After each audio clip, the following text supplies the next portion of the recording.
Francisco, bienvenido acá. Francisco es subsecretario de gabinete, lo hemos traído acá para que nos diga, el gabinete acaba de ser renovado, Francisco. Se dice que los ministros que se fueron no encajaron con la dinámica del gobierno, ¿es correcto? Muy buenos días con todos. Buenos días. Solamente añado al comentario de Pocho, esperar que este día miércoles los amarillos tengamos la emoción de lograr ¿Qué pasó? Pues lo la eléctrico. final. ¡Eso! Toda vez que estamos prácticamente fuera de los torneos internacionales. Aunque te duela, Julito y Casa, que estás en la sintonía. Muy buenos días con todos, gracias por la invitación. Mire, como yo lo he hecho aquí en algunas ocasiones previas, el presidente Guillermo Lasso siempre está evaluando el gabinete y creo yo que todos los que hemos sido convocados a conformar parte del equipo del presidente sabemos de que estamos en un lugar pasajero, en el servicio público, tratando de dar lo mejor, pero siempre es la potestad del presidente de decidir quiénes continúan al frente de sus gestiones, a quienes se les reafirma la confianza y el apoyo y quienes y por dónde se necesitan unos cambios para tratar de alinear a las nuevas estrategias o quizás a los objetivos de gobierno, ¿no? Entonces, desde ese punto de vista han habido los cambios que han habido, más allá de las personas, es por las necesidades y urgencias de cumplir un plan de gobierno que fue por el que los ecuatorianos decidieron, ¿verdad? Ahora, ¿se vienen más cambios en el gabinete, Francisco? No te podría decir si vienen o no vienen más cambios. Lo que sí te puedo decir es que las evaluaciones continúan. En las próximas semanas pudieran haber algún movimiento de fichas. Como te digo, estamos entrando a una nueva etapa una vez concluido el primer año y concluyó la tarea ardua, dura, dolorosa, pero necesaria e indispensable de poner la casa en orden. Ya nos aprestamos a iniciar de forma mucho más contundente y de forma mucho más agresiva reformas estructurales que permitan la creación de empleo, mejorar la seguridad, mejorar la competitividad y mejorar la economía del Ecuador. Ahora, y eso demandará algunos ajustes de tuercas en algunos lados. Estamos conversando con Francisco Briones, subsecretario de gabinete. Francisco, el presidente está en Israel. Entiendo que ha ido a buscar cooperación de seguridad, capitales de inversión y asesoría en innovación. Así es, el presidente está ya hoy día empezó su gira en Israel, o quizás ya empezó porque estamos algunas horas antes, pero después. 7 horas. 7 horas de más están allá. Exactamente, estamos adelantados, entonces ya empezó su gira. Sabemos todos, o es bien conocido, que Israel es mundialmente reconocido por su capacidad, por su tecnología, tanto para los temas de seguridad, porque ellos viven, digamos, continuamente en defensa, y también en los temas de emprendimiento e innovación. Son pioneros en el mundo en la cantidad de emprendimientos y en la cantidad de innovación que generan en diversas materias debido en el plano a la agrícola tecnología. También son unos monstruos. Es correcto. Incluso el presidente, antes de viajar, Pocho, a Israel, declaró que este año va a impulsar con fuerza la producción agrícola. Espero que allá también tenga reuniones de este tipo. Ahora, ¿hay algún plan en concreto, en carpeta, sobre impulsar la producción agrícola?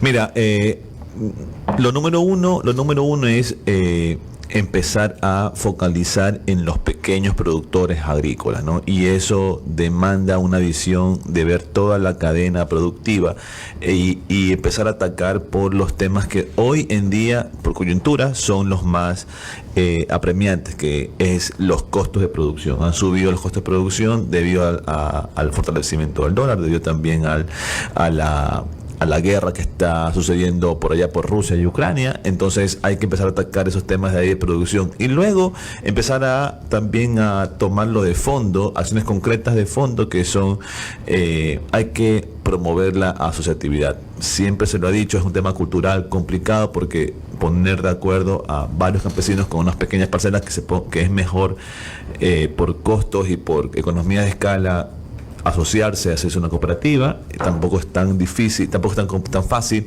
es un poco complicado, pero hacia allá hay que ir. Y luego el presidente está insistiendo mucho y la solución, digamos, estructural en el tema agrícola pasa por los tratados de libre comercio. Si logramos tratados de libre comercio con la China, que prevemos este año, con Israel también, que necesitan temas agrícolas, y con varias economías del mundo que estamos avanzando y trabajando, las cosas pueden mejorar para el sector agrícola y también pecuario. Entonces, estamos trabajando en eso. Este año, como le decía el presidente, vamos a meterle mucha más fuerza, mucha más velocidad a esos temas, una vez que los temas fiscales de la economía del Estado han sido puestos en orden.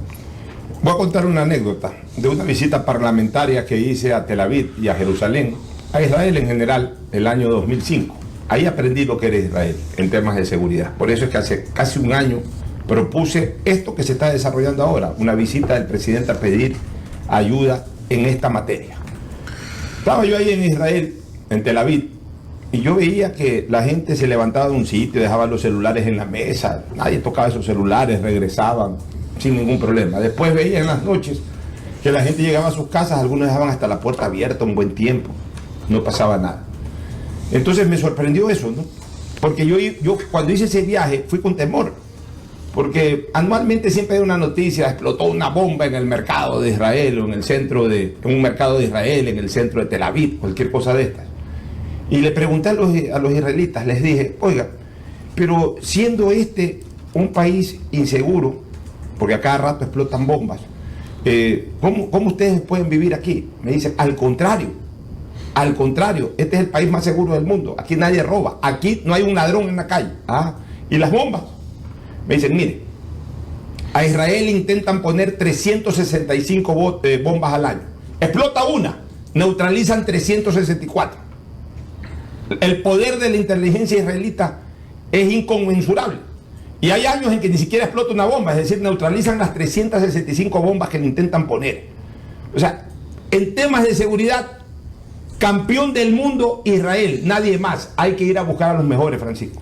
Y algo también, yo le añado eso, yo también estuve en Israel hace unos 3, 4 años, y algo que tú también ves, y es muy común en Israel, en Jerusalén, en Tel Aviv, es ver las fuerzas del orden caminando constantemente por las calles. Caminando, y me refiero también a las fuerzas militares. En Israel, obviamente hay una coyuntura diferente allí por algunos temas, pero en Israel tú ves militares caminando con fusiles por las calles.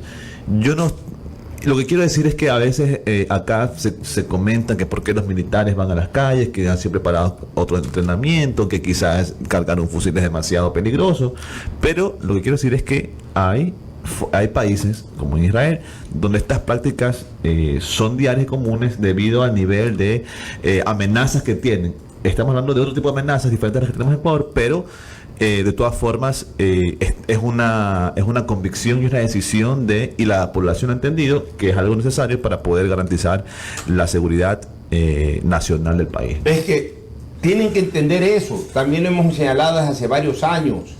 Aquí la fuerza pública ya no hace vigilancia peatonal. Si no andan en una camioneta, ya prácticamente no se ve policías en la calle, y mucho menos militares. Antes salían a caminar los marinos, salían a caminar los miembros del ejército, ahora están encuartelados. Ahora ahí, me imagino, hacen ejercicio, dan 40, 50 vueltas a una cancha de fútbol.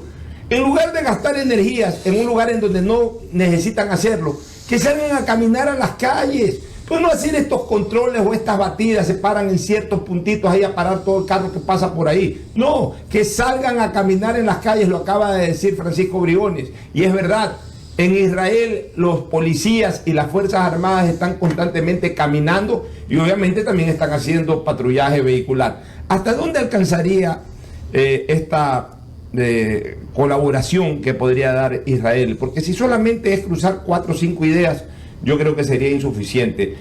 ¿Habría la posibilidad de que vengan los israelitas acá realmente a montar un cuerpo de asesoría absolutamente integral? Mira, el presidente es bien hábil y es un buen negociador, y cuando se trata de conseguir cosas para beneficio del país, él pone lo mejor de sí, ¿no? Yo te diría, él fue con ese objetivo de, como tú dices, no solamente ir a conversar o ver ideas, sino también a lograr cosas contundentes, desde apoyo ya decidido y logístico, digamos, en el país, como también la asesoría continua que esta gente pudiera dar al Ecuador, ¿no? Evidentemente evidentemente todo esto de aquí implicará en el mediano plazo, en el corto, mediano y largo plazo, recursos para poder adquirir tecnología, para poder adquirir equipamiento, para poder entender también el tema de la inteligencia.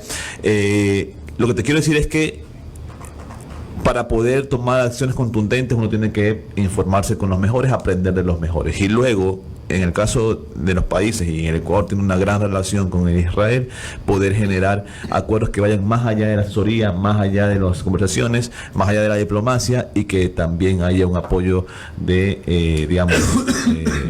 ayuda internacional, como se dice, digamos, técnicamente en este caso. Ha trascendido en los últimos días, Francisco, que en las próximas semanas, no se define todavía, pero que en las próximas semanas habría cambios que también te afectarían a ti, en este caso en lo positivo, es decir, saldrías de la Secretaría de Gabinete y pasarías a dirigir una de las grandes entidades tributarias del Ecuador, y concretamente el SRI. Se ha hablado ya, se ha informado de que podrías ser el próximo director del SRI. ¿Cuán cierto es aquello?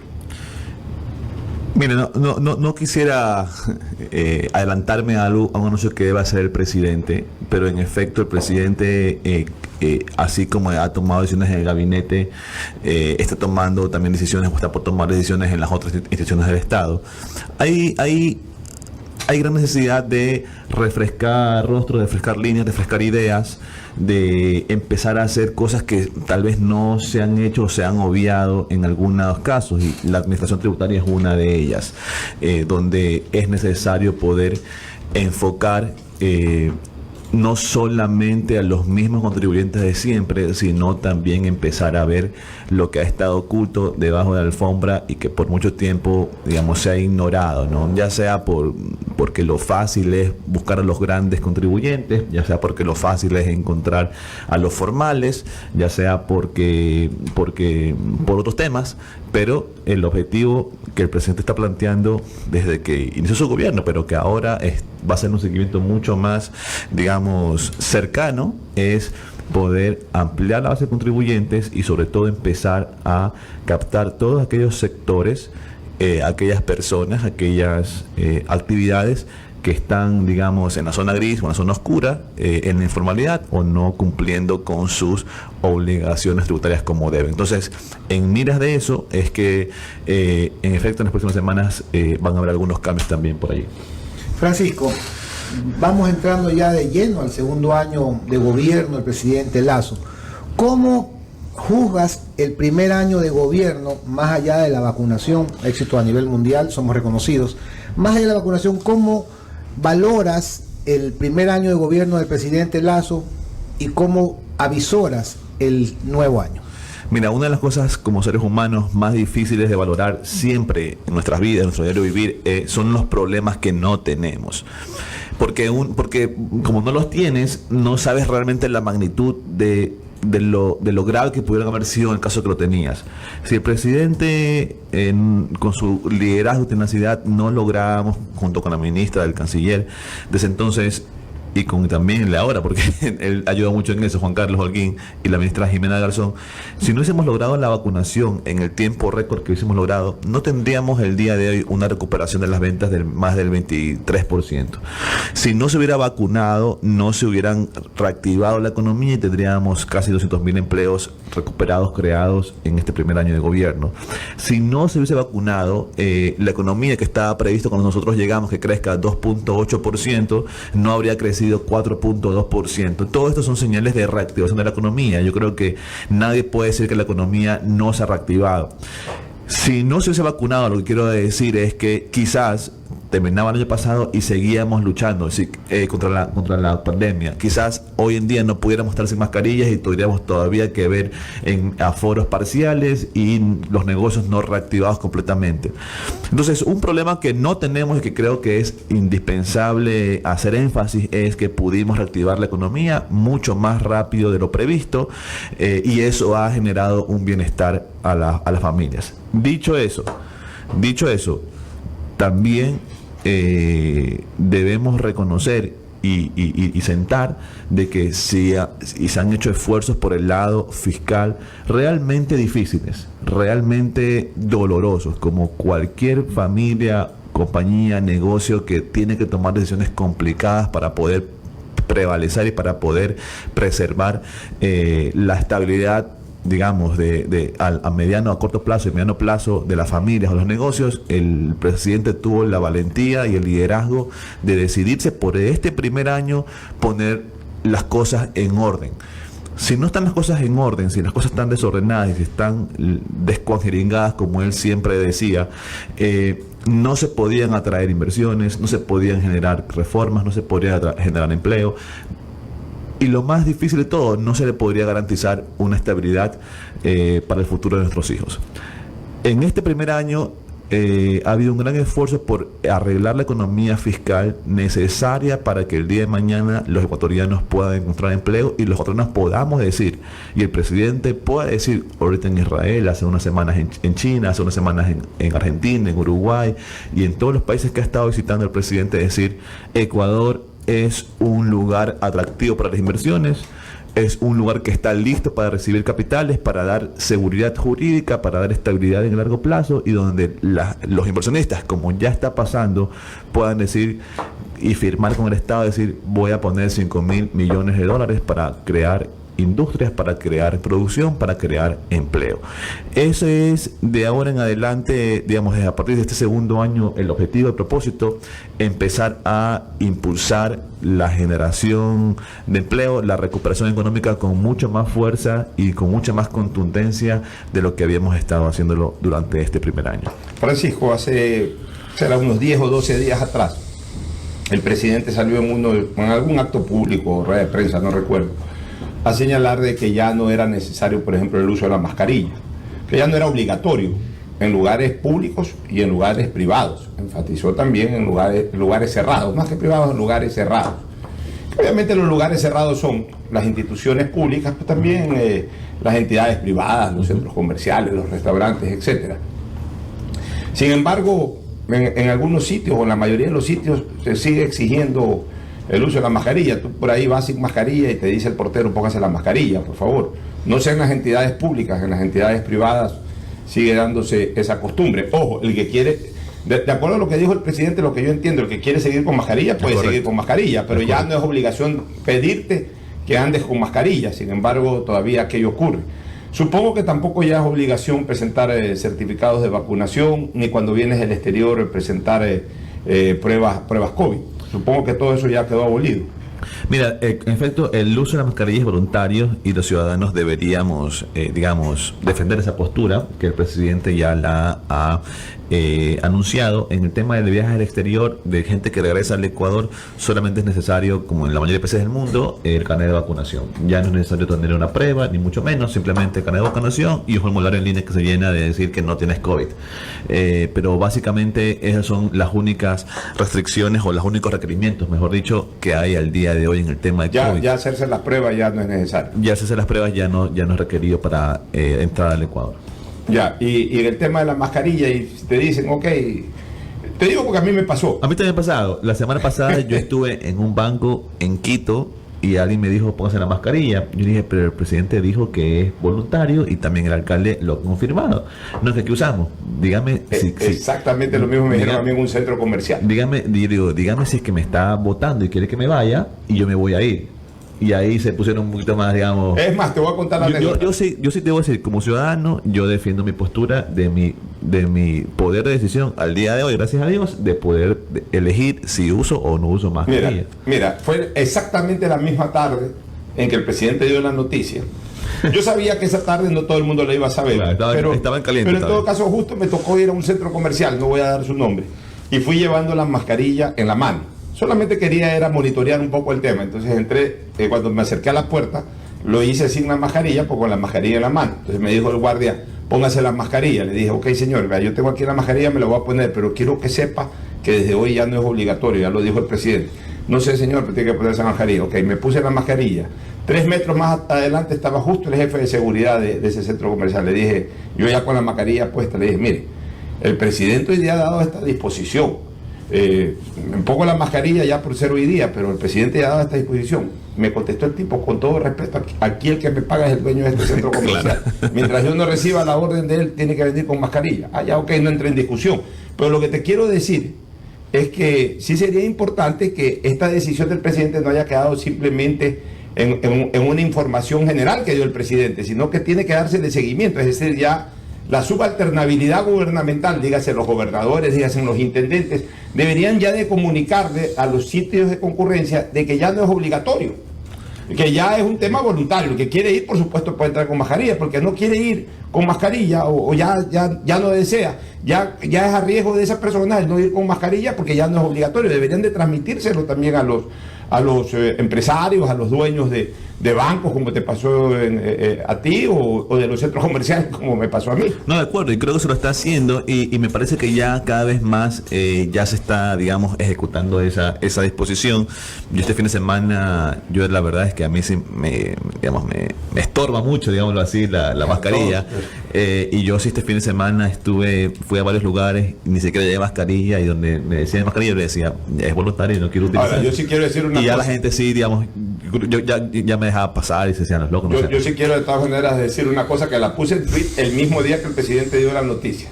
Gracias a este invento absolutamente minúsculo desde el punto de vista del valor material, pero que tuvo un valor sanitario inconmensurable. Este trapito que tiene dos piolitas a través de la cual la sostenemos en nuestras orejas y en nuestra cara, esta cosita aparentemente insignificante salvó la vida de la humanidad. De acuerdo. Si no hubiese existido esto, posiblemente la mitad de la humanidad no estuviéramos vivos. Tengo algunas preguntas, Francisco. Se prometió recuperar lo robado. ¿Qué acciones se han tomado en este primer año? Mira, algunos temas toman su tiempo, sobre todo porque siguen muchos procesos judiciales y muchos procedimientos que deben ser cumplidos al pie de la letra de lo que manda la ley para poder ser ejecutados. Entonces, se han seguido los procesos judiciales, los procesos jurídicos. Esperamos que comiencen a tomar forma pronto. Pero también son temas bastante complicados, bastante técnicos, que demandan inclusive muchas inversiones a nivel internacional para poder encontrar esos recursos, pero se están haciendo todos los esfuerzos necesarios para poder ir en pro de eso. Un titular del día de hoy dice: las narcoavionetas siguen aterrizando y despegando sobre un sistema de radares y vigilancias aéreas en crisis. El sistema de defensa del espacio aéreo y la ley del derribo, anunciadas por Lazo hace 6 meses, aún son temas pendientes para la seguridad nacional. Francisco, ¿hasta cuándo se sigue pasando tanta droga por el norte y Colombia no controla su frontera sur? Mira, ya por esa razón el presidente tomó decisiones en cuanto a cambios evidentes en el tema de seguridad. Por esa razón también se ha declarado estado de excepción en la provincia de Esmeraldas, también en Manabí, porque sin lugar a dudas, si bien Guayaquil es el foco de los problemas de narcotráfico, porque tiene el puerto y algunas salidas para poder mover la droga, definitivamente entre Guayaquil y Colombia hay algunas provincias y algunos kilómetros de carretera por los cuales esa droga tuvo que haber pasado para llegar hasta el puerto principal. Que se vuelva a controlar las carreteras, las Fuerzas Armadas. Entonces, entendiendo esa dinámica, se han tomado algunas decisiones que esperamos ver los resultados en las próximas semanas y meses en cuanto al control y el tráfico que tienen este tipo de sustancias, ¿no? ¿Sabes si ya el gobierno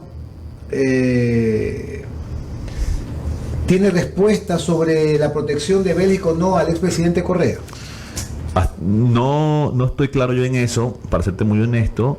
No quisiera opinar de algo que no tengo la información clara y concreta, mucho menos en algo tan delicado como eso de ayer. ¿Hay alguien de Cancillería dando seguimiento a lo de Poli en Estados Unidos? Sí, de Cancillería y de las funciones, tengo entendidas, de las otras funciones del Estado, Fiscalía, entre más, atentos a lo que pueda pasar allá, ¿no? Pero igual creo que sí vale la pena recordar, porque muchas veces, digamos, hay confusiones en eso. Los procesos judiciales en Estados Unidos son unos, los que se siguen, y los procesos judiciales que se siguen en Ecuador son otros. Y hay que tener claro eso de allí, ¿no? Para no confundir luego de que si algo pasa en Estados Unidos, debe pasar algo necesariamente por acá. En algunas ocasiones pueden estar ligados, puede haber una comparación de información, puede haber algunas cosas de ese tipo, pero sí hay que tener claro esas diferencias en los procesos judiciales que hay en diferentes jurisdicciones, o en Estados Unidos, en Ecuador en este caso. Francisco, sobre el tema del dinero, de recuperar lo robado, se hablaba de 70 mil millones de dólares, con que recuperen el 10%, imagínate. Hay compañías especializadas en buscar el dinero sucio, lavado, los que cobran un porcentaje lo recuperado. ¿Cuántas han contratado, aunque no lo digas los nombres, pero cuántas compañías ha contratado el Estado para localizar este dinero? Me gustaría decírtela si la supiera y si estuviera yo muy empapado del tema. La verdad es que no tengo mayor información al respecto, así que prefiero, como te digo, evitar decir algo mal que tratar de responder algo. Finalmente, Francisco, y esto obviamente te compete porque tú hasta el momento todavía eres secretario de gabinete. Mira, pasa algo que no deja de ser desagradable desde lo político, que es la agenda propia que desgraciadamente algunos ministros llevaron a sus altas funciones sin interpretar la verdadera función de un ministro, que es ser fusible de un gobierno. Es decir, cuando por alguna razón tiene que ser cambiado, tiene que ser cambiado y debe de salir simplemente agradeciendo y punto. Han habido ministros que lo han hecho, pero hay otros ministros que se han molestado y salen incluso haciendo críticas al gobierno, incluso en sus propias cartas de renuncia van dejando notar su malestar, como que alguna por ahí dijo que el gobierno ha cambiado de visión. O sea, actitudes que no dejan de ser en el fondo desleales. Se ha hablado con los ministros este tema, hacerles entender que los ministros son fusibles. O sea, quizás la gente vieja en la política lo interpreta así, pues estos jóvenes piensan hablo de jóvenes que han sido invitados a formar parte de un gabinete, piensan que ellos son los grandes actores y los grandes protagonistas, que no los pueden tocar porque se les puede dañar la imagen y entonces tienen que salvaguardar su imagen siempre. Y están equivocados, así no ha sido nunca la política ni lo será. Los ministros siempre serán fusibles, los funcionarios de alto rango, que son de libre remoción por eso, siempre serán fusibles de un gobierno. Les han hecho entender eso después de algunas reacciones que han habido por parte de ministros que han renunciado. Mira, tú dijiste una palabra clave dentro de lo que acabas de decir, es que hemos sido invitados. Quienes trabajamos con el presidente en una u otra función, yo diría en el servicio público en general, somos invitados por un tiempo a servir al país, a dar lo mejor de uno, las mejores ideas, el mejor esfuerzo, el mejor trabajo, la honestidad, la integridad dentro de las funciones, ¿no? Y a nivel de gabinete creo yo que eso está claro. Estoy seguro que está claro, sobre todo en este, gabinete renovado que tenemos, como te decía al inicio, quienes cuentan con la reafirmación del presidente de sus funciones y quienes por algunos motivos, que sobre todo relacionados a los replanteamientos que hace el presidente y a la evaluación de resultados que hacen algunos temas, estoy seguro que al día de hoy eso está muy claro, y cada uno de nosotros sabemos de que tenemos los días, contados y a disposición de que el presidente nos diga, hasta el día me ayudaste, te agradezco mucho tus servicios, espero que venga otra persona más y que te vaya perfectamente bien. Y como gobierno deseamos siempre lo mejor.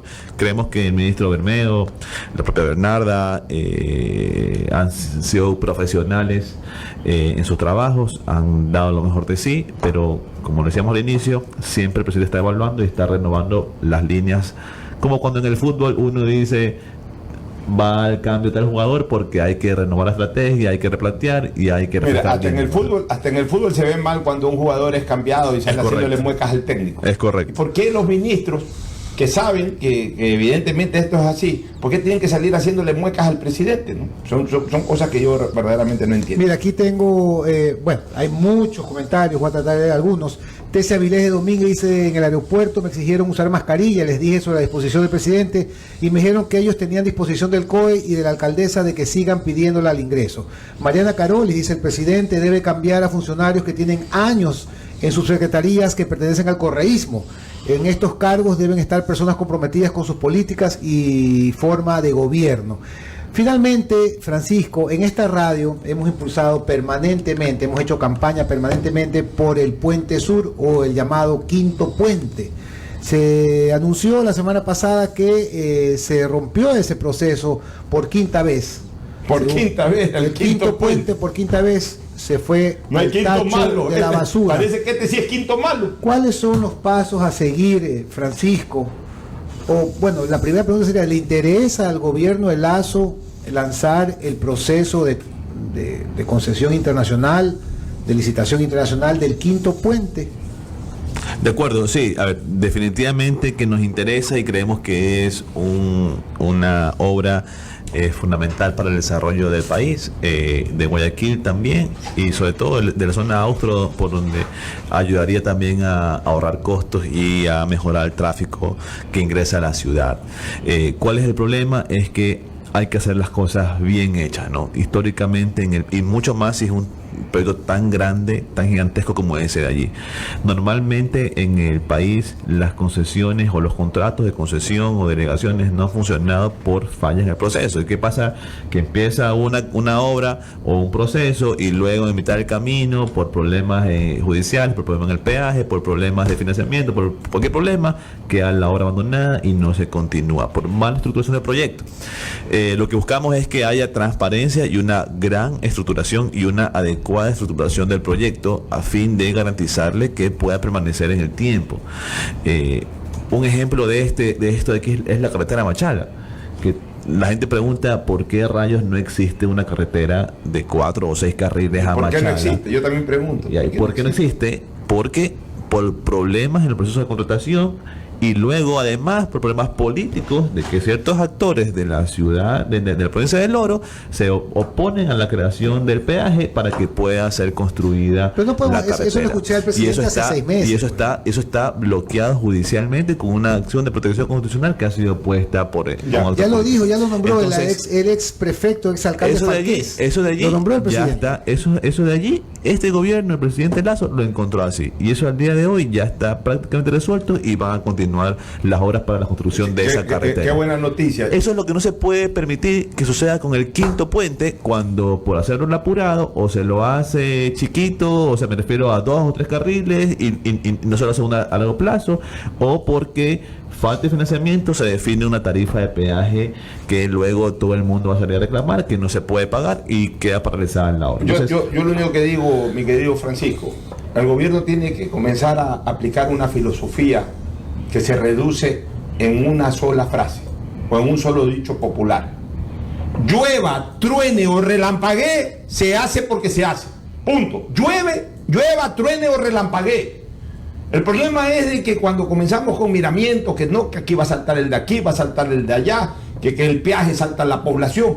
Llueva, truene o relampaguee, se hace porque se hace un quinto puente, se hace porque se hace una autopista Guayaquil-Quito, se hace porque se hace una autopista Guayaquil-Machala. Llueva, truene o relampaguee, salte quien salte, llore quien llore.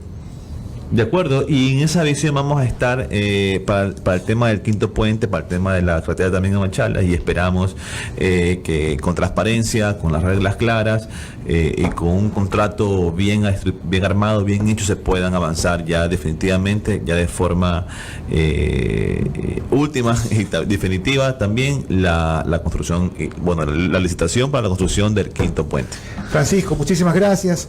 Que la vacunación ya es periódico de ayer. Ahora que el segundo año que empieza en pocos días el presidente Lasso, sea el año de la reactivación económica, de la obra pública, de la ejecución de las grandes obras que tanto necesita el país, Francisco. Así será.